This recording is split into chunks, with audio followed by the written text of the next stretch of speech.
volumes, áreas, perímetros, relações métricas. Exercício 42. Raio do setor circular e círculo exterior tangente ao setor circular. O enunciado deste exercício é o seguinte. Calcular a área do setor circular ABC, sabendo que o raio do círculo verde mede 1 cm, e tendo em conta que, primeiro, os pontos A, B e C formam um triângulo equilátero. Segundo, AC e BC são tangentes ao círculo verde de centro P. Terceiro, o círculo de centro C e o círculo de centro P são tangentes no ponto F. Deduzir o formulário geral, associado a este exercício tipo.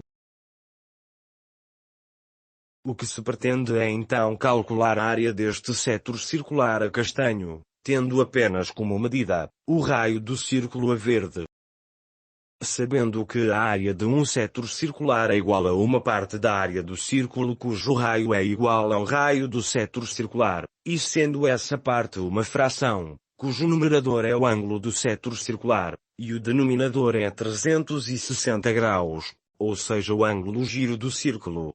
Precisamos então de calcular, para o nosso caso, o ângulo e o raio do setor circular. A parte da área do círculo é a fração θ a dividir por 360, se os ângulos estiverem em graus, ou θ a dividir por 2π, se os ângulos estiverem em radianos.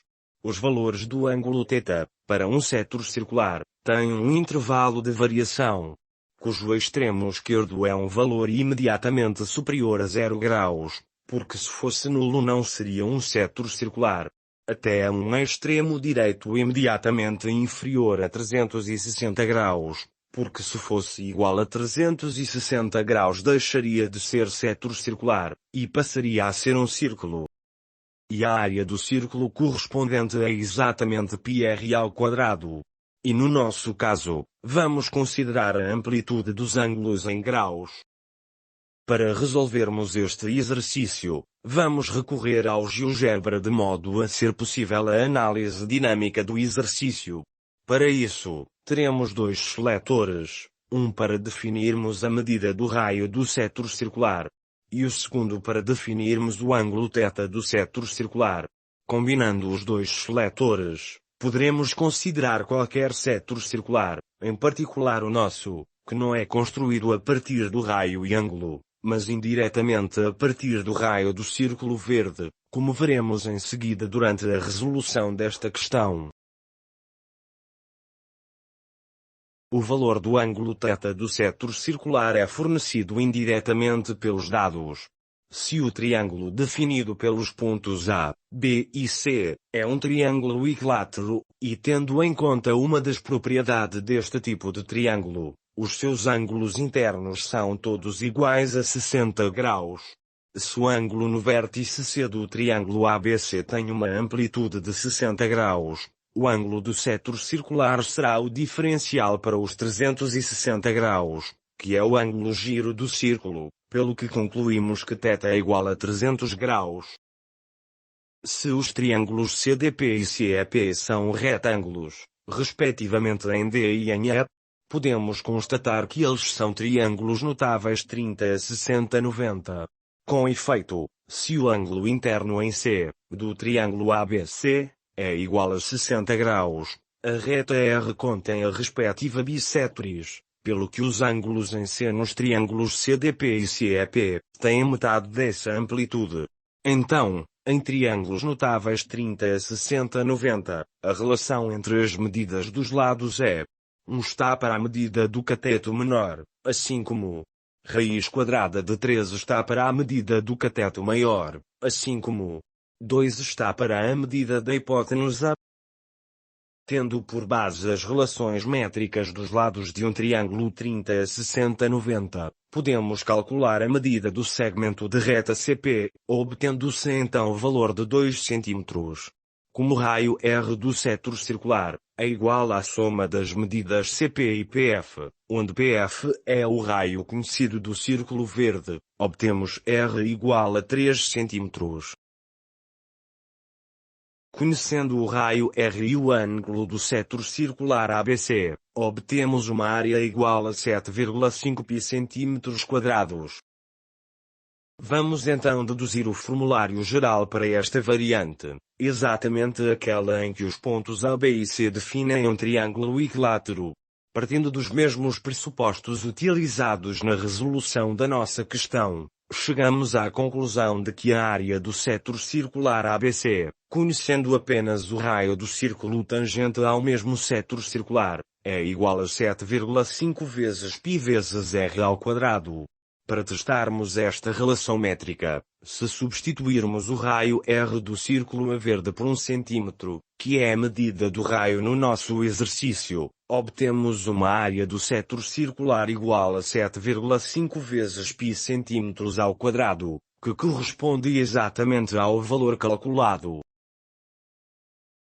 Reparemos que a reta R, a tracejado a vermelho, contém a bissetriz do ângulo ACB.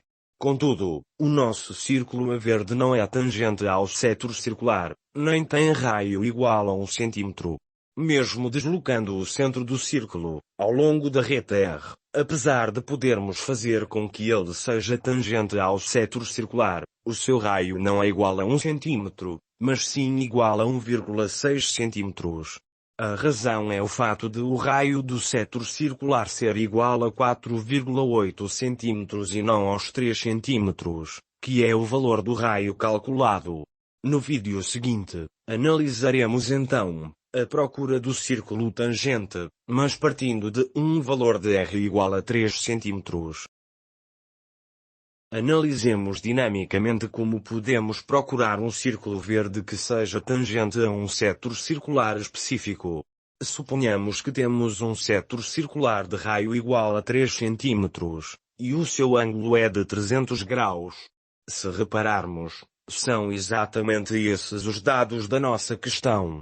Notemos que o círculo A verde, neste momento não é tangente ao setor circular. Contudo, fazendo variar a posição do seu centro ao longo da bissetriz R do ângulo ACB, e recorrendo para isso ao seletor abscissa P, conseguimos por aproximação sucessiva encontrar o círculo verde de raio igual a 1 cm, e tangente ao setor circular. A confirmação disso é que, depois dessa aproximação, os comprimentos dos segmentos de reta DP, EP e FP são iguais a 1 cm. E se os pontos A, B e C não formarem um triângulo equilátero, qual será então a metodologia de cálculo? Isso vai significar que os ângulos internos do triângulo ABC não são iguais a 60 graus, pelo que nesse caso o valor do ângulo em C tem que ser um dado, seja ele fornecido de uma forma direta ou indireta. Vamos então deduzir a fórmula geral que relaciona a área do setor circular com o raio do círculo A verde, que tem que ser também um dado. No exemplo escolhido, o ângulo em C, que designamos por alfa, é igual a 140 graus, e o raio do círculo verde é igual a 1,45 cm. Partindo dos mesmos pressupostos utilizados na resolução da nossa questão, conhecendo o raio do círculo tangente ao mesmo setor circular e o ângulo ACB, que designamos por alfa, conseguimos obter a fórmula geral da área do setor circular ABC. Para isso, recorremos ao conceito de seno de um ângulo, em um triângulo retângulo. Podemos confirmar que para todas as variantes em que os pontos A, B e C não formam um triângulo equilátero, formam um triângulo isósceles, em que os lados iguais são exatamente raios do setor circular, e em que a base é a corda AB. Analisando a construção, podemos verificar que os triângulos CDP e CEP são retângulos, respectivamente em D e em E. Deixamos aqui o formulário para as variantes em que os pontos A, B e C formam triângulos isósceles.